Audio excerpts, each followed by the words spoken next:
Sexualidad en tu propia voz.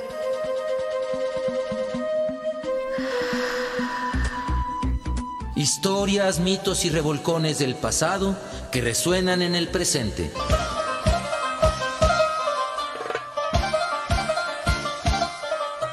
Sexualidad en tu propia voz. Históricamente orgásmico.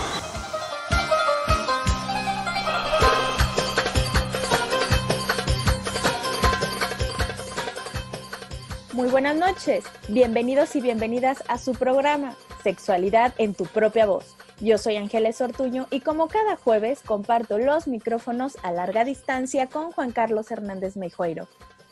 Angie, ¿cómo estás? Buenas noches, ¿cómo te va? Bueno, yo ando muy contenta, aunque sé que estamos todavía en pandemia y obviamente seguimos en este semáforo naranja con alerta casi de rojo, o sea, así que Sí. sigámonos cuidando y usando cubrebocas y evitar salir lo menos posible, pero dentro de todo eso, Juan Carlos, ando muy contenta porque se los dije iniciando este mes, es el mes de octubre, mes de las brujas, cosa que amo, las mejores lunas de todo el año, así que ya estamos a punto de cerrar este mes, ya este sábado 31. Y entonces todas las que creemos y obviamente somos brujas estamos con nuestros rituales y hierbas y la energía y demás. Porque aparte va a haber luna llena y creo que va a ser de las más bonitas que hay. Es una luna azul, de hecho. ¿Quiénes eran las brujas? Entre otras, disidentes de la iglesia, mujeres herejes y blasfemas, eran alquimistas. A lo que los hombres les llamaron alquimistas, eran mujeres que sabían transformar la naturaleza. Así es. Entonces, eso le daba mucho terror a la iglesia, que hubiera un conocimiento basado en las hierbas, en las plantas, en la naturaleza, para transformar las cosas. Así que Día de las Brujas no significa gente mala, sino mujeres que han sido perseguidas por la iglesia en la cacería de brujas, porque simplemente no estaban de acuerdo con las doctrinas que las sometían a los hombres. Y entonces se iban a vivir al campo, se iban fuera del alcance de las leyes de la época, y pues era peor, porque entonces se inventaba que hacían el amor con Satanás en rituales, en los aquelarres, ahí en los bosques, en el entonces, campo. pues era peor porque generaban la fantasía de los curas y más las perseguían. Pero luego también muchas de ellas eran mujeres que sabían trabajar las hierbas, los minerales, el fuego, y esto pues daba mucho poder. Y eran mujeres sobre todo sanadoras, eran mujeres sabias, sanadoras. Y Halloween es una fiesta celta que nos llega a través de la invasión norteamericana, cultural norteamericana, y se mezcla porque pues coincide con que los muertos llegan de regreso, según la tradición prehispánica, a comer, guiados por el aroma de la flor de cempasúchil, a comer amaranto, a comer alegrías, a tomarse un mezcalito, un tequilita, un pulque y una chela. Y entonces, bueno, pues sí estamos a finales, vamos a llegar, fíjate, al equinoccio de otoño. Todas las culturas que observaban el firmamento sabían que empezaba a atardecer el año. Y entonces cuando atardece la vida, pues empieza a generarse la muerte, las hojas de los árboles se caen, y entonces tanto los aztecas, los mayas, como en Europa, se celebraba pues la oscuridad. Y de ahí la celebración de las brujas, ¿no? Que se creían que eran brujas todas las que sabían leer y escribir. También. Y como para saber y leer y escribir había que mantenerse con una antorcha, una vela, durante la noche, pues las brujas eran las mujeres de la noche, porque saben leer y escribir, terrible. Pues felicidades, Angie, felicidades, ojalá haya muchas tuyas, muchas. Ay, sí, va a ser un aquelarre muy bonito, pero justo de lo que estás hablando de estas mujeres, o sea, no nada más estamos hablando de la Inquisición, ¿no? O sea, de toda esta cacería de brujas que es como la más famosa, o sea, estamos hablando también de mujeres prehispánicas. Y es justo de lo que también vamos a hablar el día de hoy, que es la sexualidad en los pueblos prehispánicos. Y tiene que ver también entre ellas estas mujeres, sanadoras, sabias, sexuales, o sea, pero ¿Sabes? esto Yo viene de diría años. guerreras, Malinche. Sí, claro.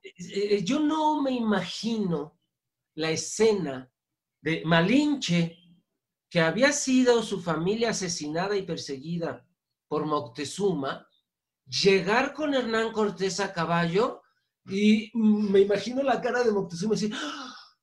¿No? Y Malinche decir, a ver, ¿de cómo va a estar la cosa? ¿No? Sí, claro. Entonces, ¿cuántas cosas se jugaron en el momento de la conquista? Vamos a dar un curso sobre ello y por eso vamos a platicar en este programa para que las personas que nos escuchan, nuestro público querido, sepa los temas que vamos a platicar en el curso el viernes 6 de noviembre y sábado 7.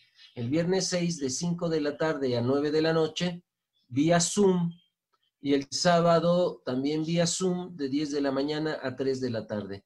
Entonces vamos a estar platicando de qué encontraron sobre sexualidad, sobre lo que hoy llamamos sexualidad, los españoles cuando llegaron a México, más precisamente, es decir, a Mesoamérica, porque no vamos a hablar de la sexualidad de los pueblos Sioux, ni Cheyenne, ni Apaches del Norteamérica. Tampoco vamos a hablar de la sexualidad de los incas, de los Tairona, de los Caribe, no. Vamos a hablar de la sexualidad de los pueblos que vivieron en Mesoamérica al momento, que vivían en Mesoamérica al momento de la conquista cristiana, porque fue una conquista cristiana, no solo española. A nosotros y nosotras nos tocó la conquista española, cristiana, católica. Pero también los ingleses cristianos invadieron el norte, ellos no católicos, pero cristianos. Y también los portugueses católicos invadieron Sudamérica, Brasil. Entonces, creo que es importante que también pongamos un filtro religioso de quién invadió a quién, y vamos a darnos cuenta que no fue solo una invasión, una conquista española, fue una conquista cristiana, una invasión cristiana a nuestras tierras de Mesoamérica. ¿Y qué encontraron esos cristianos que vivían en tiempos de la Inquisición sobre sexualidad en México? Lo vamos a platicar y vamos a comentarlo regresando del corte. Volvemos.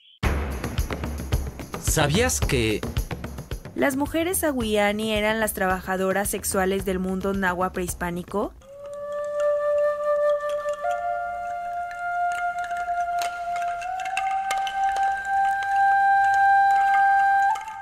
Las aguiani eran un grupo de mujeres a quienes se les permitía ejercer libremente su vida sexual.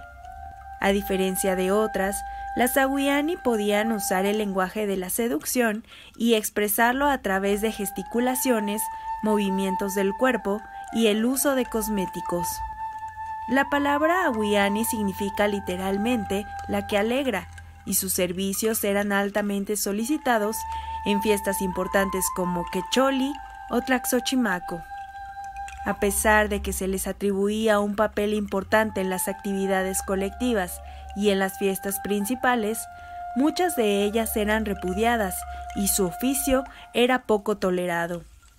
De ellas se decía que su corazón estaba dañado, que había huido o que en ningún lugar estaba contento.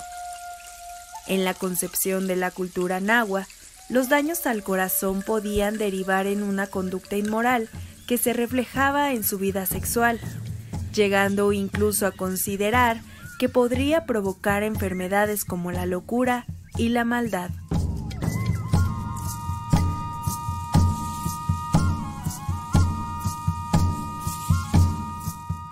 Del artículo Aguiani, las seductoras del mundo náhuatl prehispánico, de Miriam López Hernández, en la Revista Española de Antropología Americana.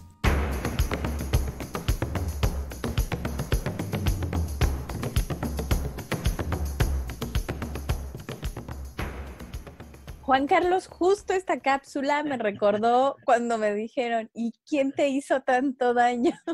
¿Quién dañó tu corazón, Angie? Fíjate que es muy interesante porque ahí hay varias preguntas que hacernos. ¿Realmente es lo que el pueblo náhuatl sentía sobre la Sahuiani o no, o es la interpretación cristiana, occidental, moderna sobre lo que allá pasaba. ¿Por qué? Porque Miguel León Portilla traduce códices de poesía que había hacia ellas, y no les decían feas y de corazón oscuro y dañadas, no. Eran las alegradoras. Eran las alegradoras. Y entonces decían, eran las bellas en la fiesta, flores andando. Y Miguel León Portilla se atreve porque era un códice que no se atrevían. Y entonces él se atreve a traducir lo que la gente hablaba en poesía sobre las Ahuiani. Y no me parece que fueran tan despreciadas. Esto nos lleva a hablar de las limitaciones, porque no sabemos bien qué pasaba. Y podríamos tal vez, Juan Carlos, no tal vez, casi estoy segura, que esta interpretación de la que estás hablando, pues también machista en cierto sentido, ¿no? Porque quiero pensar que justo las alegradoras eran aceptadas por toda la sociedad, o sea, también mujeres, o sea, no había como estos prejuicios o inseguridades, o sea. Vamos a ver qué nos dicen los textos sobre ello, tanto Mariana Orozco en su libro El amor en el mundo prehispánico, como López Austin, como Miguel León Portilla sobre ellas, y lo que traducen es que el pueblo las admiraba, ¿sabes? Por su libertad, porque no tenían hijos, porque no tenían que responderle. Bueno, ¿sabes? También hay otra interpretación, que vamos a llegar a eso, que toda mujer tenía que funcionar como Ahuiani al menos una vez al año. Todas. Oye, yo llevo varios años siendo así, espérame. ¿estoy bien? Y no cobrar. Cobrar. Ok, pues no cobro tampoco. Es por mexicana alegría sí, igual. Ando alegrando al mundo aquí. O sea. Eso es bien importante, que la concepción prehispánica interpretaba que el sexo da alegría y que las mujeres tenían como una herramienta para brindar a su sociedad para que no vivieran tan amargados, tan amargadas. Ahorita vamos a ver lo que nos dice Enrique Dávalos al respecto. Por lo pronto, llegan los españoles, primero los soldados, y de 1519, que entra Hernán Cortés a México, 1521, que derrota a Cuauhtémoc, y bueno, Moctezuma primero y luego a Cuauhtémoc, y luego la guerra que siguió, hasta que llegan los monjes, pasaron como 8 años. Los primeros monjes llegan en 1524, los franciscanos, 1526 los dominicos, 1528, 33 los agustinos. Y entonces cuando van llegando los monjes, aquí ya había una revuelta. Todo estaba patas para arriba, llevaban 8 años de guerra y de derrotas. Entonces, no sabemos si lo que hoy se observa de la sexualidad prehispánica era realmente lo que vivían en tiempos de paz antes de que llegaran los cristianos o si fue consecuencia de la guerra. Entonces, está esa discusión, primero. ¿Por quiénes son de los primeros que escriben? Los soldados, porque conforme van entrando de Veracruz y andando las caravanas, ¿sí? Por la Antigua, y luego lo que se llamó el Paso de Cortés, ¿no? Cholula, todo eso, iban encontrando costumbres y cosas raras. Para empezar, la desnudez pública generalizada. Hombres y mujeres sí tenían ropajes, pero eran para las fiestas. En general, los hombres, un ligero amarre en las nalgas y los genitales, que además las nalgas quedaban de fuera. Exacto, era como una tangota, por así decir. Exacto. Sí, como una tangota. ¿Por qué? Porque la tela iba en la mitad, en la rayita, se amarraba arriba y bajaba a los genitales, pasaba otra vez por la rayita y se volvía a amarrar por atrás. Y entonces, pues en el movimiento se les iba desamarrando y se les veían los genitales, se lo volvían a amarrar, nadie se espantaba, nadie decía, uy, ¿por qué? Pues porque vivían desnudos. Y entonces llegan los cristianos y les dicen lo primerito, los naturales. Pues lo que se narra, lo que hoy sabemos y vamos a ver en el curso es quién habló. Fray Bernardino de Sahagún, Antonio de Montesinos, Bartolomé de las Casas, Vasco de Quiroga. Ellos dejaron escritos de lo que iban encontrando, pero ya es la segunda generación, digamos, de españoles que llegaron a conquistar. Primero fue la conquista militar y económica, el saqueo, según Eduardo Galeano. En su libro Las venas abiertas de América Latina, se los recomiendo ampliamente. Hoy voy a hablar de varios autores, varias autoras.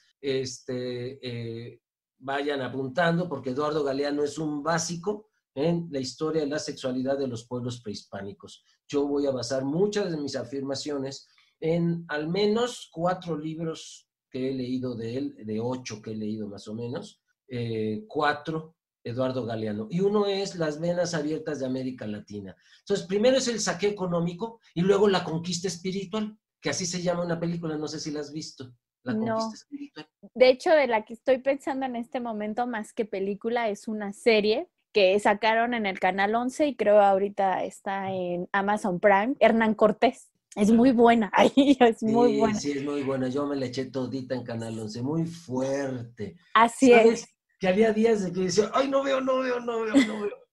Porque fue muy realista, es muy realista la serie. Así como la de Sor Juana que hizo también Canal 11, maravillosa, una miniserie.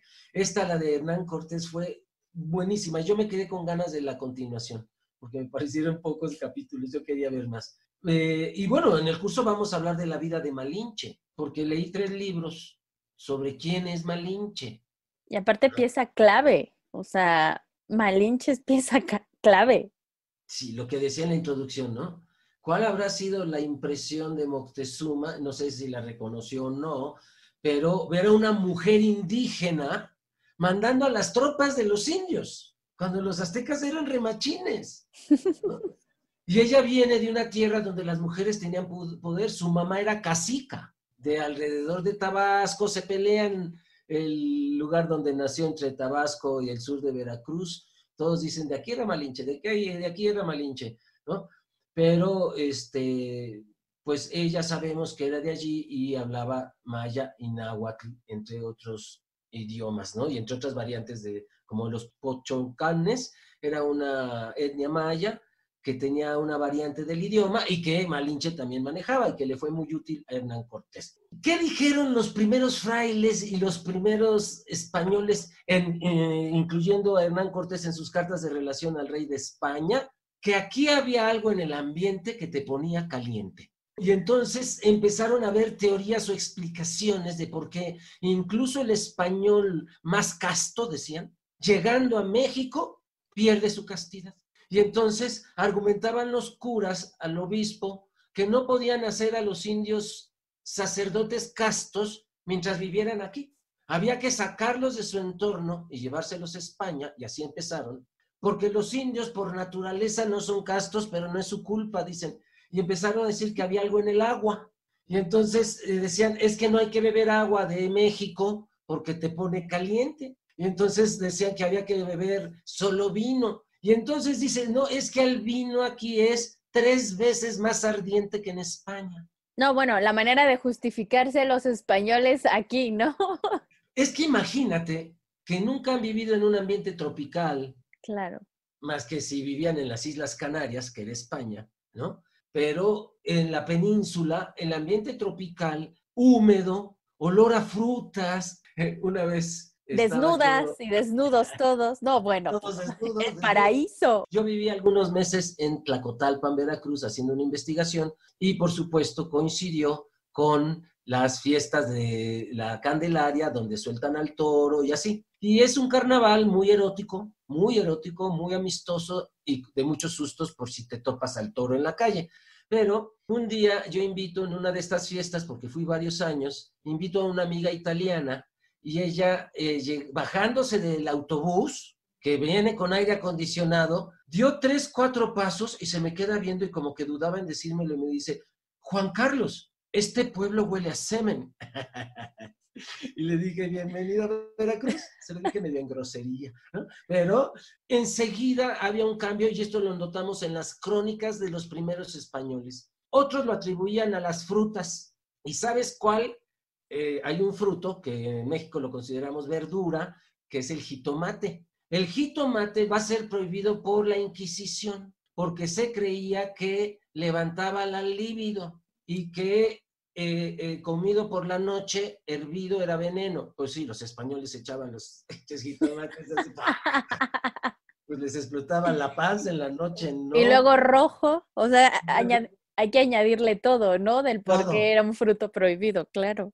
Nuevamente decíamos, no sabemos si esto es producto de la guerra, lo que están viendo, o parte de la cultura antigua. Bernal Díaz del Castillo, vamos a hablar de él después de que vengamos de un corte, era un soldado cronista. Últimamente ha salido una teoría de que era realmente Hernán Cortés en su faceta de literato, porque las cartas de Relación España son muy redactadas en forma literaria, no en forma de informe. Mataron 5 hombres y robaron tantas tierras, sino en forma literaria. Pero bueno, en la historia oficial que hasta ahora hemos sabido, confirmado, era un soldado acompañante de Cortés que narraba todo lo que pasaba a lo largo de las caravanas de invasión y de alianza de los pueblos totonacos, tlaxcaltecas en contra de los aztecas, y en el camino se fueron narrando varias costumbres que hoy nos parecerían eróticas, sexuales, o que a los ojos de los españoles eran condenables desde la Inquisición. Estamos aquí en Sexualidad en tu propia voz. Volvemos.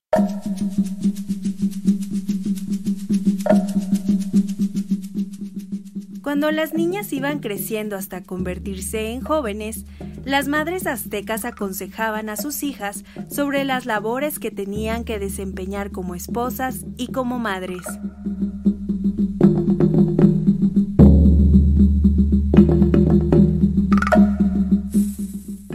En su libro Historia Antigua de México, el sacerdote jesuita Francisco Javier Clavijero explicó en un apartado llamado Exhortación e Instrucción a las Hijas que el lugar de las mujeres aztecas correspondía a un orden social basado en el honor, la honestidad y la obediencia ciega a su marido. Por ello, sus consejos giraban en torno a mantener una sumisión completa hacia su esposo, al grado de no tener que reprocharle ni una sola palabra. Aquí un ejemplo. Si tu marido te da algún pesar, no le manifiestes tu desazón al tiempo de ordenarte una cosa, sino disimula por entonces, y después dile mansamente lo que sientes, para que con tu mansedumbre se ablande y excuse el modificante. En cuanto al cuidado de la casa, se les aconsejaba a las jóvenes ser limpias y tener acomodado el hogar, así como lavar las manos de su esposo y hacer el pan para la familia. Al igual, recomendaban no descansar, pues eso fomentaba el vicio.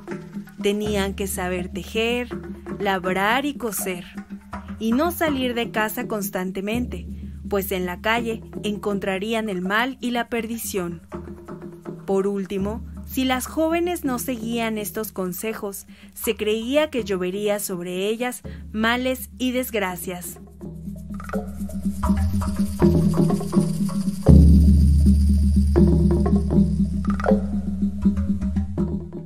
Del artículo Consejos de las mujeres aztecas a sus hijas en el sitio web www.culturacolectiva.com.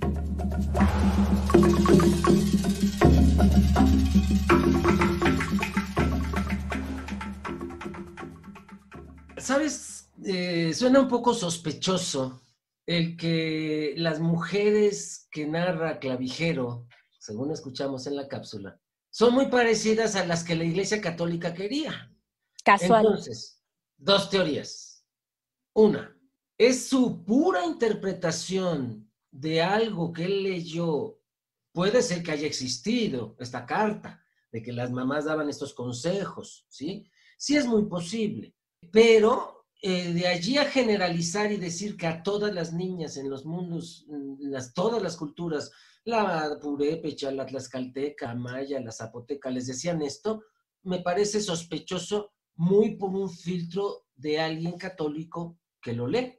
Incluso hay un error cronológico. No había pan Y en la lectura escuchamos que Clavijero dice que muy lindas, obedientes y amables hacían el pan. Sí, horneaban el pan. Horneaban el pan. Aquí no había pan, el pan es de trigo, el trigo lo trajeron los españoles. En todo caso hacían maíz, hacían tortillas de maíz. Y entonces, o se confundió Clavijero y le dijo pan a las tortillas de maíz, pero Clavijero ya es bastante más para acá, como para que no supiera la diferencia entre pan y tortilla. Ajá. Entonces, bueno, es un poco sospechoso lo que nos dicen de qué hacían. Todo lo que dije de que creían que estaba en el agua, de que era el clima, etcétera, etcétera, lo narra Enrique Dávalos en su libro Templanza y carnalidad en el México prehispánico, creencias y costumbres sexuales en la obra de los frailes historiadores. O sea, todo lo que estamos narrando tiene que ver con las crónicas y la obra histórica de soldados o de frailes que nos transmitieron. Pero una cosa muy interesante, hay otra fuente que voy a utilizar también para el curso, las sentencias de la Inquisición. Gracias a esas sabemos que había una fiesta llamada Anacuandad, donde todos tenían que vivir sus sueños. Esto es muy interesante. Lo vamos a ver. ¿Cómo no tenemos una, Juan Carlos? Y más, Sí. te juro, ahora después de que termine esta pandemia, Ay, sí. necesito una fiesta de ¿A esas. dónde nos vamos a ir? Sí, seguro. Anacuandad la narra Eduardo Galeano en Memorias del Fuego. Por favor, otro libro de Eduardo Galeano que tienen que leer. Son 3 libros, pero el primero, todos, no hay desperdicio, todos, pero el primero es sorpresivo, es una joya. Y ahí nos narra que había una fiesta llamada Anacuandad, donde todos tienen que vivir sus sueños, sobre todo eróticos. Y entonces, la acusación de un jesuita que los quiere mandar a la Inquisición, y los defiende otro jesuita diciendo que no, que son buenos, etcétera, dice que en esas fiestas se toqueteaban con demoníaca libertad. Por favor. Sí, es que lo dicen sin decir. Entonces, ya diciendo que se tocaban con demoníaca libertad, dije, ¡oh! ¿Qué fiesta fue esa? O que no nos Entonces, invitaron. vamos a hablar cómo Enrique Dávalos nos narra que aquí había 3 fiestas orgiásticas en México. Las vamos a ir nombrando, vamos a ir viendo a qué dios o a qué diosa y qué días del año se celebraban. 3 veces al año. En el pueblo prehispánico se creía que quien no vivió un orgasmo más de 2 meses en su vida empezaba a dañar a su comunidad. Entonces te ponían la fuente, un orgasmo cada 3 meses, cada 4 meses, tú tenías que ir a una orgía para no dañar a tu comunidad. Entonces es muy diferente la visión que tenían los cristianos que llegaron a la visión del sexo y del cuerpo y de la naturalidad. Hay un jesuita que dice que entre ellos no había gordos ni jorobados y que si mueren es por una de estas razones, por herida de guerra o porque una bruja te mete una uña de oso debajo de la piel, por accidente o porque alguien no alcance sus sueños. Dice, cuando el alma no consigue sus sueños, enferma al cuerpo y lo mata. Esto nos lo narra Eduardo Galeano. Y nos abre otra perspectiva totalmente de lo que se consideraba el deseo, que se manifiesta ¿dónde? En tus sueños, ¿no? En tus sueños mojaditos, ¿no? No, pero aparte lo transmite de la manera de, si no los cumples, obvio vas a caer en tristeza, amargura, depresión, y así no le sirves no nada más a ti, sino a la comunidad. Claro. Entonces, es una razón por la cual ya no estar ahí o hasta querer morir. Claro, entonces es bien interesante cómo esta parte de quien no cumple sus deseos se va acabando, se va dañando, se va matando poco a poco. Esto lo vamos a narrar, lo vamos a ver, voy a leer el texto original de Memorias del Fuego para que nuestro auditorio en el curso, recuerdo, viernes 6 de noviembre y sábado 7 en la mañana, el viernes en la tarde, vamos a estar platicando todo esto que estamos comentando. ¿Qué pasaba con la mujer? Una de las áreas donde Enrique Dávalos abre la posibilidad de nuevos estudios desde una perspectiva de género. Imagínate, Enrique Dávalos es sexólogo y es historiador. Y su especialidad es la sexualidad de los pueblos prehispánicos. Entonces ya lleva una mentalidad desde la sexología moderna y lleva una perspectiva de género.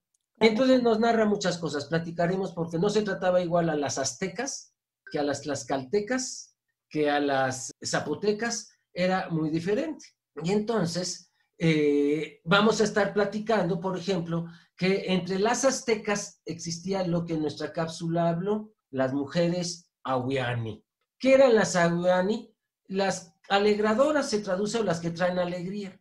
Y hay dos teorías, una visión española, que eran prostitutas mexicas. No. Hay otra visión que según su calendario, su horóscopo azteca, un día al año, todas las mujeres tenían que salir a alegrar a un hombre triste en la calle. Y nos narra Miguel León Portilla que se iban muy ataviadas, pintadas de rojo sus mejillas, los cabellos negros sueltos hasta media espalda o más abajo, sus dientes se los pintaban de negro, nos dicen las crónicas, con cochinilla, grana de cochinilla, y mascaban una goma que se llamaba tzicli. Y entonces estas ahuiani, cuando se acercaban a un hombre triste, le mascaban la goma fuerte. ¿Qué te decía tu mamá, Angie, cuando mascabas el chicle fuerte? Primero no le gustaba, ¿no? El sonido, pero se tenía como esa idea de ser, pareces callejera, pareces verdulera, sí, o sea,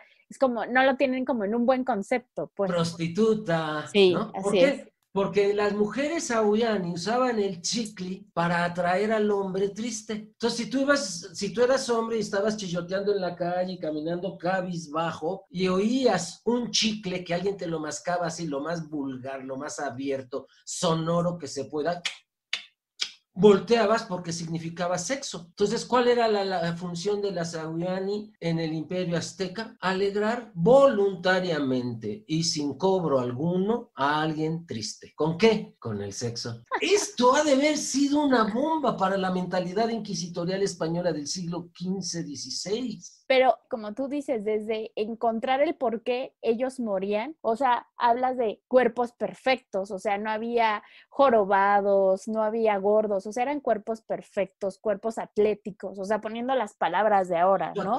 Su actividad los llevaba a hacer cuerpos fitness, ¿no? Su trabajo. Así es. Nadaban casi todo el tiempo. Y el estar desnudos, el no tener ningún tipo de culpas, de pudor, el ver la sexualidad y el cuerpo humano como lo más natural. Primero eso no lo podían entender. Yo creo que hasta ahorita en la actualidad hay gente que no entiende que uno tiene relaciones sexuales para alegrarse, para que suba tu autoestima.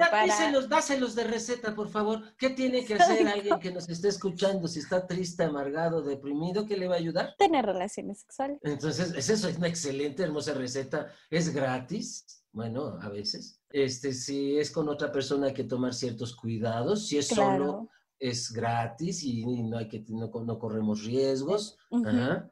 Entonces, sí, por supuesto, el sexo alegra y el mundo prehispánico lo sabía. Y mujeres, se tiene escrito que mujeres, ya fuera que se dedicaran a eso o que a todas les tocara una vez al año, tenían que dedicarse a alegrar a alguien en el pueblo. Fíjate que en las actas de Inquisición aparecen mucho dos grupos de mujeres, las tlaxcaltecas y las ñañú, que no se les llama otomí. Otomí es el insulto que los aztecas les ponían porque quiere decir torpe. En náhuatl, torpe, tonto, se dice otomí, y a ellos le llamaban los torpes. Ellos no se llamaban los torpes, asimismo se llamaban pueblo ñañú, y muchas de ellas en la Inquisición son juzgadas y tienen fama de libertinas. Son acusadas, imagínate, de ser amigas de negros y de mulatos. Uy, uy, uy. ¿Con quién llegaron los negros y los mulatos? Con los españoles, los traían de esclavos. Y entonces, estas dijeron, a ver, me le rejunto al negro. Entonces, son acusadas en las actas de Inquisición de ser amigas de negros y de mulatos. Libertinas, y algunas viven hasta con 4 mancebos. ¿Desde qué edad? Desde los 10 años. Y entonces, imagínate a los españoles, les ha de haber sido una bomba. Traen como pecado la pederastia. Para ellos alguien de 10 años no tiene actividad sexual voluntaria, casi siempre es abuso, que es una mentalidad contemporánea porque le heredamos el cristianismo, y esto no pasaba en el pueblo ñañú ni las tlaxcaltecas. Desde los 10 años ellas podían decidir con qué hombre vivir y se les concedía. ¿Sabes? Recuerdo mucho una señora que trabajó conmigo en Veracruz muchos años. Recuerdo que le dijo a su hija de 13 años, la agarró besuqueándose en el callejón con el novio y metiéndose mano. Entonces no le dijo nada, le digo, no hubo regaños más que métete, vamos a hablar. Y recuerdo mucho que yo dije, ay, y me salí, me fui para que no oyera yo y tuviera privacidad, pero pero sí escuché algo. ¿Ya que eres hombre? ¿Ya que eres macho? Y ella le dijo, sí, mamá, cásate, no hay problema. Y entonces yo dije, ellas eran de un rancho de Veracruz. Yo dije, eso es prehispánico. Reconocer el derecho de la adolescencia a tener libertad sexual es prehispánico. En el cristianismo no se dio. Bueno, ¿cómo se les mataba? En los barcos traían perros mastines, que quien conozca un perro mastín es casi del tamaño de un gran danés, pero gordo, enorme. Traían perros mastines que no les daban de comer en los barcos para que llegaran hambreados. Y así mataban a mucha gente. Y entonces Eduardo Galeano nos narra que una señora que ha sido juzgada precisamente por vivir con 3 mancebos, le dice, fíjate, le dice, señora, ¿por qué vive con 3 hombres? Y dice, porque los hombres gastan su sexualidad en su juventud. Esto escribió el inquisidor, esto está escrito. Esta es la respuesta de la anciana indígena que la están matando por tener sexo, ella anciana, con jóvenes. Y dice, y las mujeres, porque en la juventud no podemos, porque tenemos hijos, guardamos nuestra sexualidad para cuando nos salen los cabellos blancos. Y le dice al inquisidor, ¿qué no ve que tengo mis cabellos blancos? Por eso vivo con 3 mancebos. O sea, para la indígena era lógico tener tanto deseo sexual si era viejita. Pues la matan con un mastín y el inquisidor narra lo que la viejita le decía al mastín antes de que la matara. No me mate, señor perro, le decía, porque no conocían a los mastines, no sabían si eran humanos, si no eran humanos, si entendían lo que, si no conocían a los caballos. Y dice el inquisidor que le decía, no me mate, señor perro, soy flaquita, no tengo carne, va a comer puro hueso. Y al final el mastín la devora. Ajá. Eso sucedió según Eduardo Galeano. Volvemos.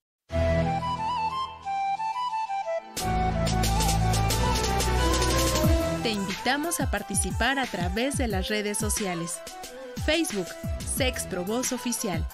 Instagram, Sexprovoz.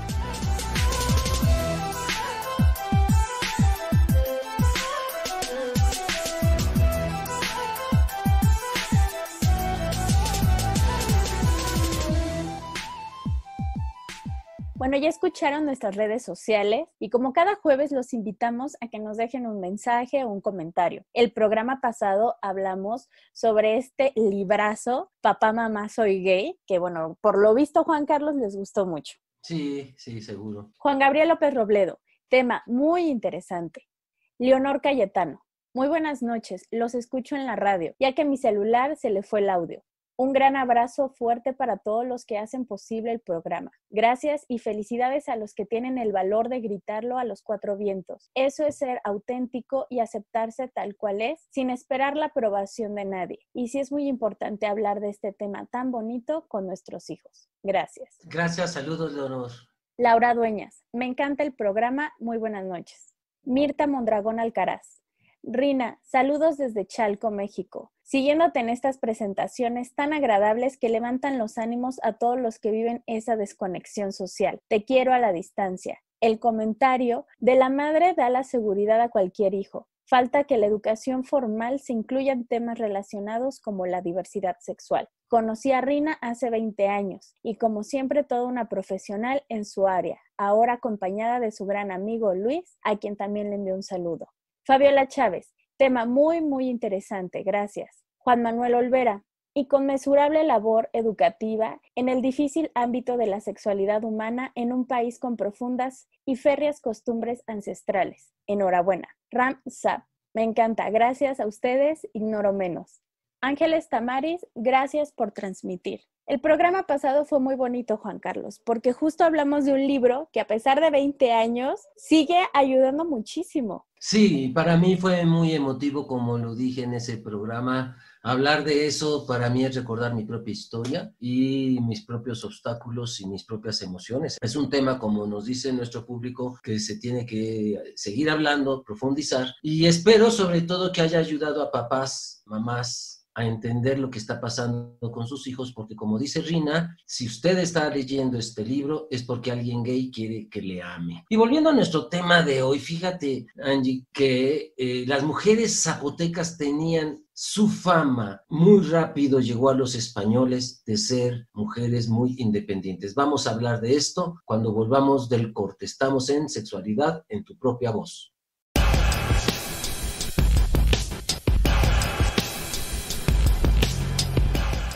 En México se hablan 68 idiomas indígenas. de manera que el país se ubica entre las primeras 10 naciones con más lenguas originarias.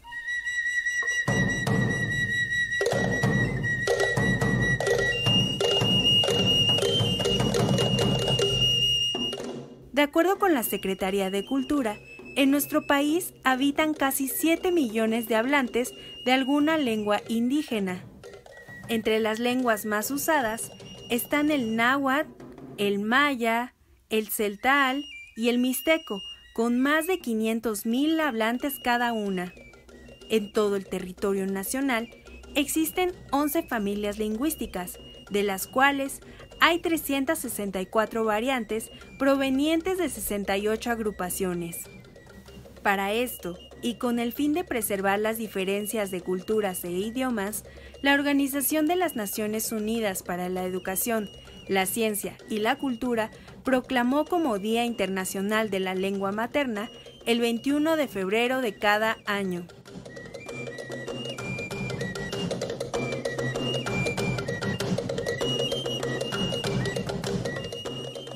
Ingresa a nuestras redes sociales y descubre más información sobre la historia de la sexualidad en los pueblos prehispánicos de Mesoamérica.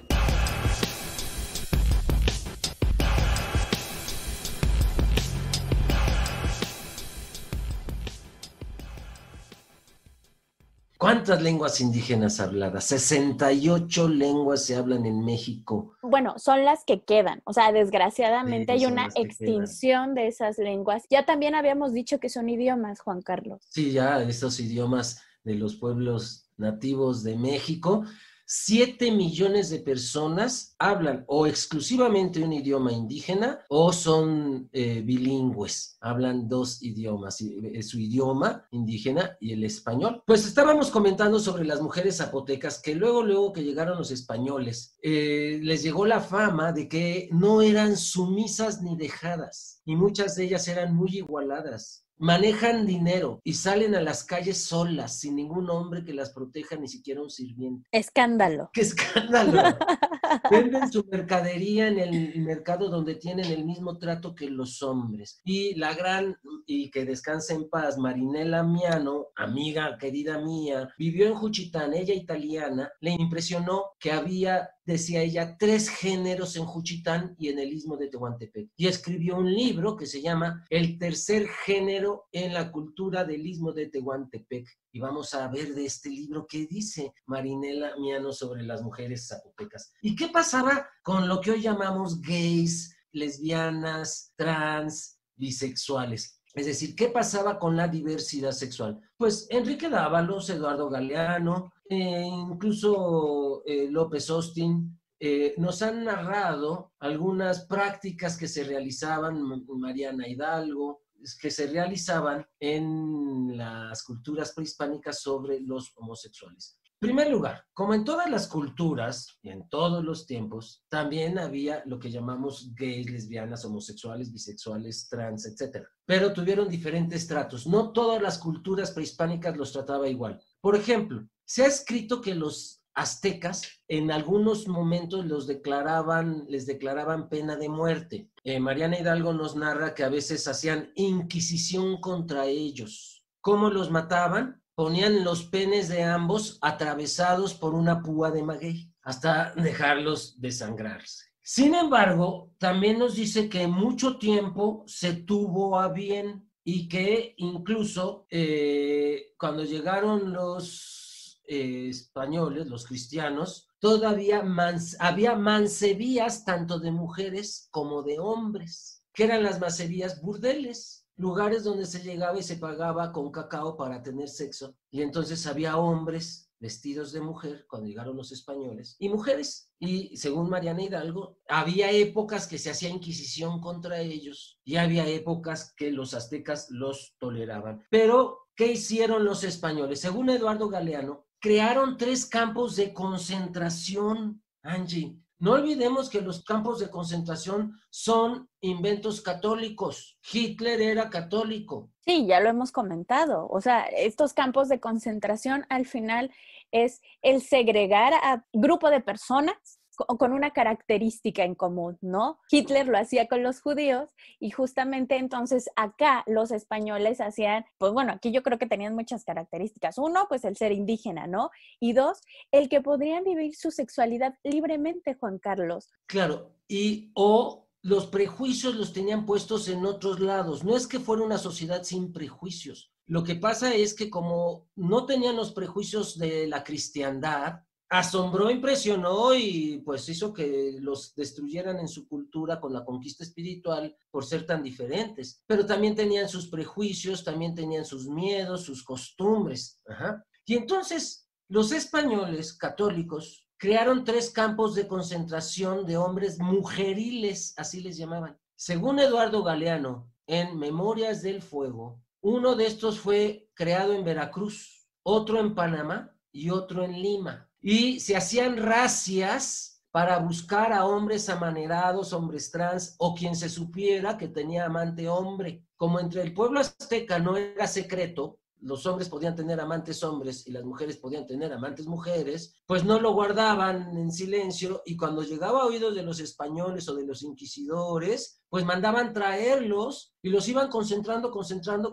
en el puerto de Veracruz hasta que, ¿qué crees? Llegaban los barcos con perros con hambre. Y entonces ya imagínate 300 gays desnudos, hambreados porque ya no les daban de comer a partir de que los metían a los campos de concentración, pues llegaban los perros hambreados y los devoraban. Esto lo cuenta terriblemente Eduardo Galeano. Esto pocas veces nos lo dicen, que todas estas desgracias pasaron en México cuando llegaron los cristianos. La gente cree que mucho de lo que hoy pasa es moderno. No, se sabe que había transvestis o transexuales en varias etnias de América. ¿Por qué? Porque el trans, el hombre y mujer, conjugan los contrarios. ¿Como quién? Como Quetzalcóatl. Quetzal, lo que vuela, el pájaro, traduce en plumas, con Coatl, con serpiente, con lo que se arrastra. En realidad, Quetzalcóatl es el gemelo hermoso, la serpiente hermosa.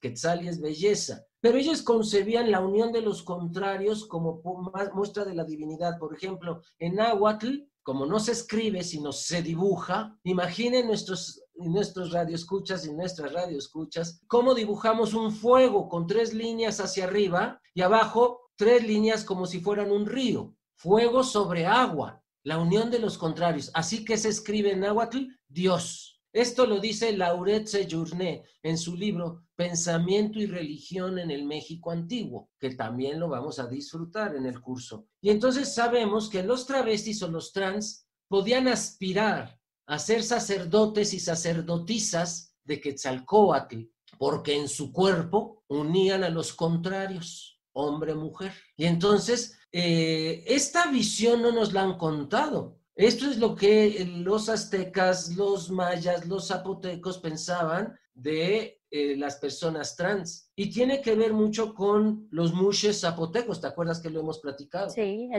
justo lo acabas de decir, el tercer género. Exacto, lo que decía Marinela Miano. Los mushes, las mushes zapotecas, ¿qué son? Si ustedes van hoy a Juchitán, la luna llena de noviembre, por favor pregunten sobre la vela de los mushes. Es una fiesta que se hace desde el viernes, el sábado y el domingo, y toda la semana anterior se hacen festivales de información sobre diversidad sexual, prevención del VIH. Yo supongo que van a tener que meter prevención del coronavirus, etcétera. ¿Y qué se hace? Pues las familias son invitados por su hijo gay a un fiestononón. La última que fui éramos 8,000, Angie, 8,000 personas. Pero yo tengo entendido, Juan Carlos, que aparte de que son fiestononones, son carísimos. O sea, no creas que te sale tan barato. Escogen a su reina, ¿no? O sea, entonces sé que son carísimos, pero carísimos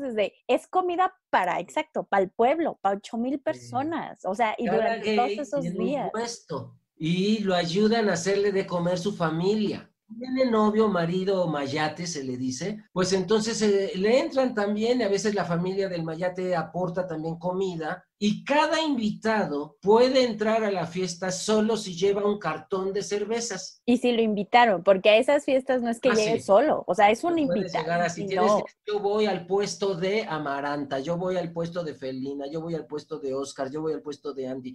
Cada quien tiene que decir de quién va a qué puesto, porque como dices, no puede entrar cualquiera. Y entonces encontramos una cultura, la zapoteca, porque además, pues el que no habla zapoteco, como tu servidor, pues tienes que ir aprendiendo porque ellos hablan zapoteco. Hay una fiesta en Juchitán y en el Istmo que se les hace, eligen una reina, también en Veracruz se hace, también en Autlán, Jalisco y los pueblos de Jalisco. Es decir, hay toda una tradición para celebrar a las personas trans, llamémosles como les llamemos, que es prehispánica. Lo vamos a revisar en el curso, les recordamos, viernes 6 de noviembre, 5 de la tarde a 9 de la noche, sábado 7 de noviembre, 10 de la mañana a 3 de la tarde. Y en la página de Facebook de Sex Pro Voz Oficial pueden encontrar el flyer y ahí los datos para inscribirse. Muy bien, entonces ya saben, manden un WhatsApp al número que aparece en el flyer en nuestro Facebook, Sex Pro Voz Oficial, y ahí van a poder inscribirse y recibir la información que requieran. Pues, ¿cómo ves el mundo ancestral? Nuestros ancestros tenían otra visión de la sexualidad y del cuerpo, y fue un choque de culturas. ¿Te imaginas la visión inquisitorial española católica de ese momento, con la visión prehispánica de, pues, mayor libertad de la desnudez, del cuerpo, del erotismo, incluso ritual, religiosamente lo tenían organizado? Ha de haber sido un impacto, ¿no, Angie? No, completamente. Pero aparte, dices de cómo veían nuestros ancestros la sexualidad. Tenemos que retomar eso, Juan Carlos. No solamente lo digo de broma, pero lo digo de una manera seria. Ya nos hemos desarrollado como con toda la religión cristiana, con todas las culpas, con todos estos prejuicios, sino retomarla como es, como lo natural. La lección que nos deja sería: quien no conoce la historia no está preparado para vivir su futuro. Es decir, aquí podemos aprender que sí han existido culturas que viven en desnudez y no es la violación la práctica común. Una vez estábamos hablando de esto, de que pues no estaría mal que viviéramos más libre en cuanto a la ropa y la desnudez, y alguien me dijo, habría muchas violaciones, tendríamos que poner policías en todos lados. Dije, ay, qué mentalidad, y fue una persona norteamericana, gringo. Y entonces dije, o sea, no, ¿por qué piensan que si hay desnudez y libertad sexual siempre va a haber violaciones? Yo creo que aquí nos enseña que existieron culturas que nos muestran que es posible otro mundo en torno a la sexualidad. Y además culturas muy cercanas a nosotros y a nosotras, que todavía podemos encontrar vestigios y personas vivas, como dijiste, como dijo la cápsula. 7 millones de mexicanos y mexicanas hablan alguna de las 68 lenguas indígenas que sobrevivieron. Pues eso yo creo que hay que llevárnoslo de lección y, ¿sabes? No apreciar al indio del pasado para despreciar al indio del presente. Yo creo que es muy importante saber que mucha gente venera a los indios del pasado, pero desprecia a los del presente. Creo que necesitamos un poquito más de congruencia. Pues muchas gracias por haber escuchado este programa. Nos vemos en el curso. Yo soy Juan Carlos Hernández Meijueiro. Y Ángeles Ortuño. Vayan al curso de Juan Carlos, inscríbanse. Nos escuchamos la próxima semana.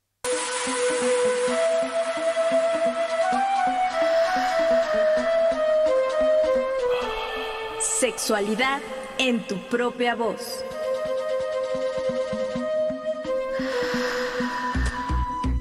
Historias, mitos y revolcones del pasado que resuenan en el presente.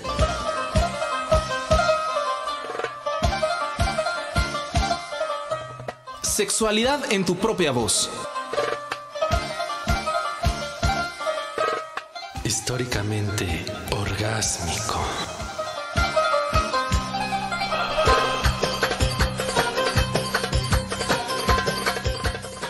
Agradecemos al público que nos sintonizó y a nuestro equipo de producción: Luis Luna, Edith Rojas, Alejandra Montes de Oca, Oscar Solís, Liliana Rodríguez, Germán Mejía, en una producción de Graciela Ramírez para Radio Educación.